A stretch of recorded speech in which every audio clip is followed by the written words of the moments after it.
What is going on, everybody? My name is Alex Freeberg, and today we're going to be talking about the difference between a business analyst and a data analyst. Now, for the past year, I have been the only data analyst or analyst of any kind on my team, and we just recently hired a business analyst. And I was actually on the hiring team who hired this business analyst, and so we're super excited to have him on board. And I feel like I have a pretty good understanding of the differences between these two positions, both in a team or by themselves. So we're going to look at four main things today. The first is responsibilities, the next is qualifications, skills, and then salary. So let's start off with responsibilities. So first, let's look at the business analyst. The business analyst is going to work with the clients a lot to understand what they need and what the problems that they're having. And then they're going to work with the managers and try to figure out how that's going to work within their team.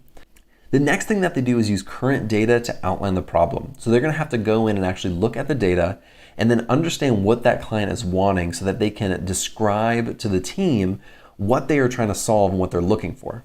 And the next thing that they're going to do is outline and communicate what the client actually wants to the team. What is the problem? What are they trying to solve? And how are we going to get there? And oftentimes a business analyst is going to do all the analysis around that and then actually hand it off to either the programming team or a data analyst to look into this further and actually solve the issue. The data analyst is going to actually work with the programming team to collect and analyze the data. And so the difference between these two is the business analyst is typically going to work most with the client side and with the managers, while the data analyst is going to work more with the programming side.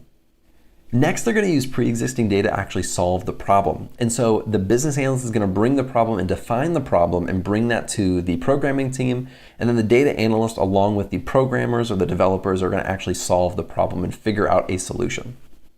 Next, they're going to create reports and dashboards, and that is a part of basically any data analyst job where you're creating some type of visualization. And the very last thing that you're going to do is present analytical findings to the team. So the business analyst is going to actually bring the problem to the team, where the data analyst is going to present back to the team with their findings and with a possible or potential solution. Next, we're going to look at qualifications, and the qualifications are actually pretty similar.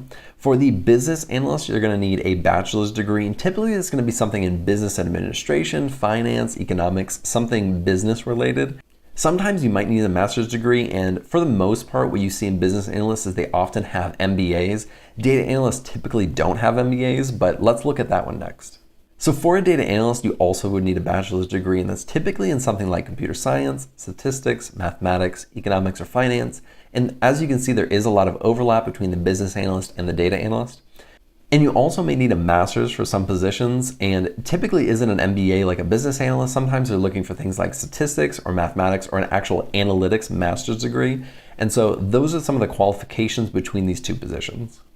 So for a business analyst, you're going to need skills like SQL, Microsoft Access, and Excel, and those are some of the more technical skills that you're going to need. But you're also going to need really good soft skills, such as communication skills, presentation skills, and just general people skills to be able to communicate and talk effectively with the clients or with the team. So for a data analyst, you're going to need a little bit more technical skills, and so you're going to be using things like SQL, R and Python, Tableau, or a data visualization tool. You're going to be doing data modeling. You'll need to know SAS or SPSS, Excel, and then some type of cloud platform like Azure or Amazon Web Services. Now let's look at salary for the business analyst. For an entry-level position, you can find anything from $35,000 to $50,000. For a mid-level, $50,000 to $75,000. And then for a senior, anything from $75,000 to $95,000. And for a data analyst, for an entry-level position, you can find $45,000 to $60,000. For a mid-level, $65,000 to $85,000. And for a senior level position, anything from $85,000 to $110,000. I think that a data analyst makes a little bit more on average than a business analyst because a data analyst uses a lot more technical skills. And oftentimes at small companies or even large companies sometimes, a data analyst is expected to work with clients and work with managers and work with teams in general. And so a business analyst isn't even necessary at some companies. A business analyst typically can't replace a data analyst because a business analyst normally doesn't have the technical skills that a data analyst has. So that is why I think the data analyst makes a little bit more on average.